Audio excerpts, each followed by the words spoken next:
با نام یاد خدا بریم. 4 تا استپ دیگه مونده که پروژه در واقع تمام بشه. این کانتکت هاست که آخر سر انجامش میده و این 3 تا مقدار که باید تو صفحات در واقع حالا لیتست نیوزمون یا در واقع تو بحث پروداکتامون بیاد اجرا بشه. خب این قسمت مونده هنوز. پس این هر کدومش هم جداگونه است دیگه. این بحث اینفورمیشن هستش، ایمیلشون رو، چه می‌دونم ساعت کاریشون و تلفنشون و این حالا فیسبوک خواهند داشته، مثلا تلگرام، اینستاگرام و این ستا رو در واقع اینا رو عوضش میکنه. این هم لینک های مرتبطه دیگه، مثلا بخوام به کدوم لینک ها در واقع پاس بدن صفحاتشون، لینک هایی که براشون مهم هستش. خب بریم اینفورمیشن رو بسازیم. بریم خب خیلی ساده است دیگه، این چیز سخت نیست، ولی خب در کل برای ساختنش بریم تو این گزینه. من اینا رو همه رو جمع و جور بکنم و بیایم بریم و بسازیم. PHP آرتیزان میک مقدار کنترلر رو اسمش رو میذارم همون ادمینستریتور، مقدار اسمش چی بود است، اینفورمیشن بذاریم اینفورمیشن کنترلر و همه اینا هم خواهد داشت در واقع داشتش ریسورس هم بذاریم. CLS و PHP آرتیزان سرو رو بزنید و البته یادم PHP آرتیزان میک مدلش هم باشه همون اینفورمیشن داش ام رو هم بزنیم. ریکوستم ریکوست بذاریم برای ایره یا نه؟ بذاریم یه ریکوست هم بذاریم و یه PHP آرتیزان میک ریکوست در واقع create information ریکوست رو هم بذاریم براش و بذاریم فعلا به این حال باشه، بالا چیز نکنیم.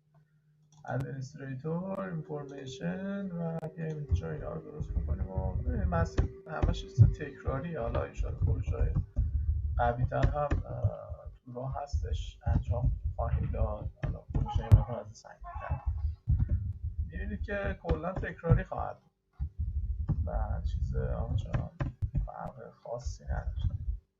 خب اینجا اینها رو جمع جورشون بکنیم و بیایم توی این قسمت. توی این قسمت هم بیایم اینجا و یه روت گیت، من اسمش رو میذارم اینفو و شما در واقع توی اینفورمیشن کنترلر کلاس و پارامترز در واقع مقدار اسم این اینفو رو میذاریم، مقدار آیدی. تمام. و الان کافی هستش که بیاین اینجا یه چک بکنید PHP آرتیزان روت لیست و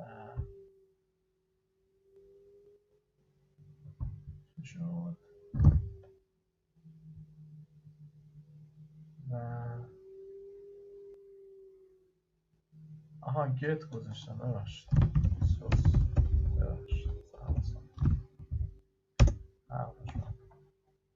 خب اینفورمیشن رو اینا میبینید. حالا شاید خیلی بپرسن نگاه کن این مقداری که اینجا شما میذارید خب برای در واقع آدرس دوم، این مقدار رو در واقع من میبینید آمدم اینجا من فکر کنم اینا رفته اینا درست کنم.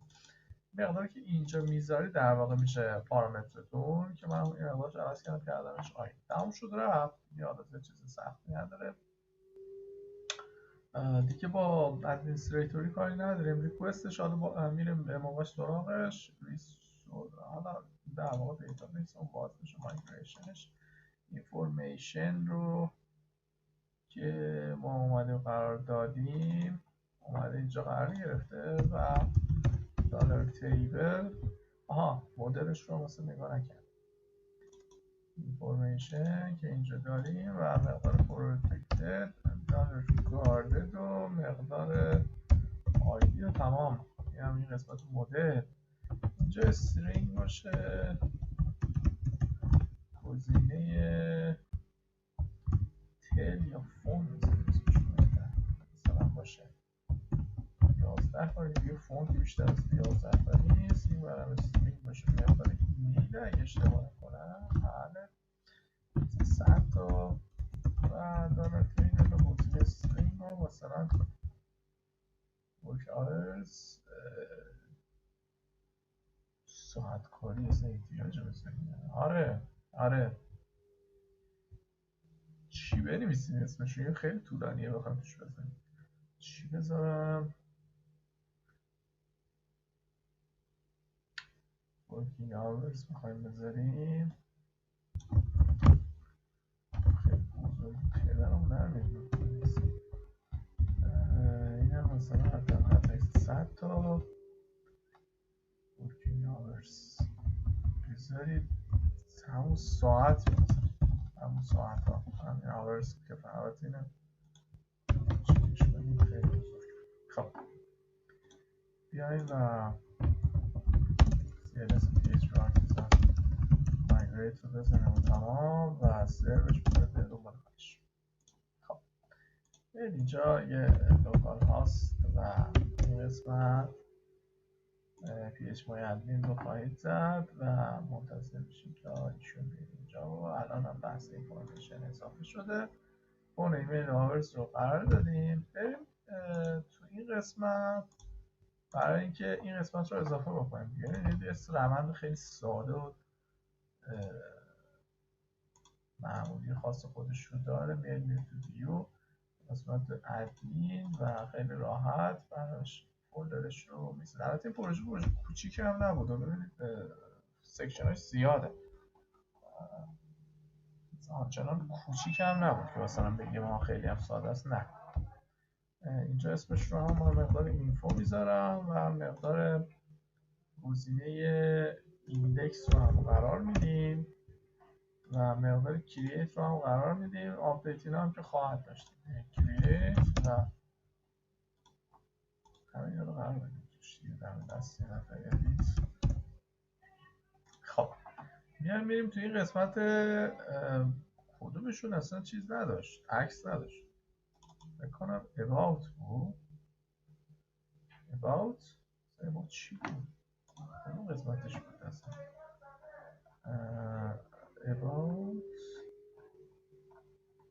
about هم عکس داره. حالا در هر صورت اصلا مهم نیست. یه کنترل سی میزنیم میره عوض میکنیم دیگه. حالا شروع میکنیم این قسمت ایندکس about بود. آره کنترل سی رو میزنیم میریم تو این قسمت ایندکس خودمون.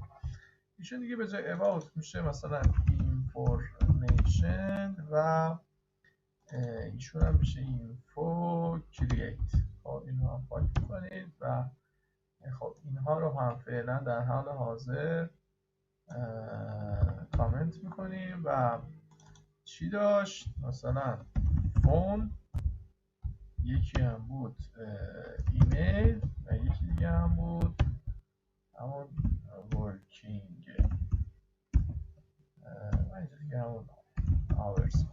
خب دیسکریپشن هم نداره. آپدیت دیلیت هم که خواهد داشت. اینجا میشه اینفورمیشن و باقی کار.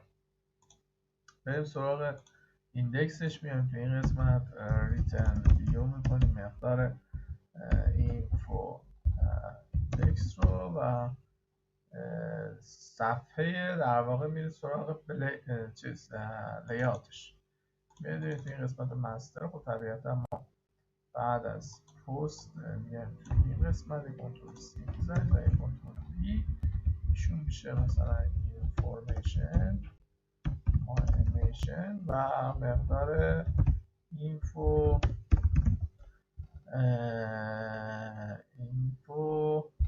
ایندکس. خب میاد یه رفرشی میکنید و الان من اگه بزنم در واقع اینفورمیشن باید بیاد صفحه اینفو، درسته، و اینفورمیشن رو کاملا درست هست، کارش رو درست انجام میده. سراغ دیگه ایشون که کاری نداریم، بریم سراغ کرییت این قضیه. اینو هم میبندم about کرییتش و اینفو هم که ایشون اینجا هستش. من کرییت ایشون رو برمیدارم و کنترل سی تو این قسمت اینا هم جاهایی که چیزایی که احتیاج داره شروع کنید سریع عوض کردم. میگید اینفو استور، خب چیز مشخصی بود، به جای تایتل میشه فون ایشون هم فون و این هم بشه فون. خب یه چیزی هست، شاید اینا بخوان چند تا شماره بخوام قرار بده. ما اشتباه کردیم، ممکنه بخواد چند تا شماره قرار بده. مثلا بخواد چند تا شماره اینجا قرار بده. من اومدم اینجا و مقدار رو گذاشتم چند، فون رو گذاشتم 11 کاراکتر. میتونید برگردید رول بک کنید و یه مقدارش عوض کنید. اینجا همینجا بیارو دستی عوضش کنید. کار درست انجام بدید. در واقع migrate roll back dash step مساوی 1 یه دونه برگرد عقب. برگشتیم. بیایم بریم توی مایگریشنش، توی این قسمت دیتابیسش و قسمت مایگریشن توی اینفورمیشنتون رو عوض کنید بکنید. ایشون رو بکنید 100 تا. آقا نهایتا اینی که قرار مقادیر بیشتری عوض کنید.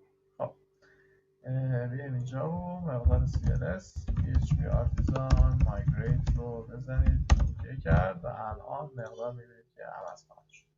100 تا شد، درست شد. فقط خواستم صرفا ببینید به این شکله. ایشون هم میکنید فون و ایشون میشه در واقع ایمیل و این هم میشه ایمیل. ایشون هم میشه ایمیل. این عکس نیست، میشه تکست و اینجا هم یه مقدار اولد ایمیل رو قرار میدم. خب اینجا دیگه من چیز نذاشتم دیگه. بگو نه پلیسولر تایتل نه، مثلا میشه فون نامبر. اسپایدر چیه دیگه تشبه میدارید و کپی ریز میکنید این مقادیر رو که برای این قسمت هم استفاده کنید. اینجا به جای فون نامبر بیاد بشه ایمیل ادرس و اینجا بشه مقدارش ایمیل و این هم درست بود. یه میمونه در واقع چی؟ میمونه working hours. این رو من همون hours بذارم. البته این رو درست همون hours بذاریم. این ببینید چه working hours که طرف متوجه بشه.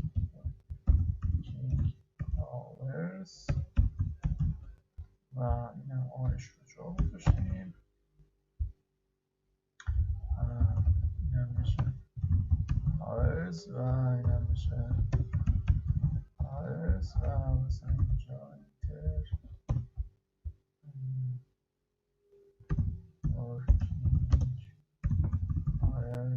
سلایدرش هم رفت. خب همین سه تا مقدار. این هم میشه آرز خودمون و مقدار بعدی تکستری ها اینا نداریم چون پاک میشن. سابمیت. خب این هم به جای about میشه چی؟ میشه اینفورمیشن و اینفو ایندکس. خب بریم اینجا و ریترن ویو مقدار اینفو کرییت و مقدار اینجا سیو رو بزنید. F5 اینفو رو میزنید و اومد به این صفحه. خب فرم ایمیل ورکینگ آورز رو قرار دادیم. بریم مقدار چیز رو هم درست بکنیم. میدم جمع جورش کنیم. بریم تو قسمت ریکوست کرییت. اسمش یادم چی گذاشتم. فرمیشن کنم. آره این میشه تو و مقدار اول فون هستش، من ریکوایردش رو فعال کنم و مقدار بعدی هم هستش باشه 100 تا و مقدار بعدی همین مقدار کفایت میکنه. یه مقدار هستش ایمیل اگه اشتباه نکنم، یه دونش بود ریکوایر از نوع ایمیل و از نوع ماکسش 100 تا و یکی هم هستش همون آورس که خودمون داشتیم ریکوایر و ماکسش 100 تا کاراکتر. تمام ایشون هم برای این قسمت و میاد توی اینجا create information request و یه دیدی میکنی داره request مقدار آن رو. تمام یه اینجا رفرش اگر بزنم الان create رو بعد ارور بده. درسته شماره مثلا ایشون مثلا ساعت 9 الی مثلا 18 AM PM ببخشید هر چیزی رو قرار بده کرییت رو بزنه اومدش توی این قسمت. بره تو فیلم بعدی اصلی کرییت و آپدیت و دیلیت و ایناش رو انجام بده، بعدم اعمالش بکنیم تو 3 تا صفحه بعد اعمالش بکنیم و تمامش.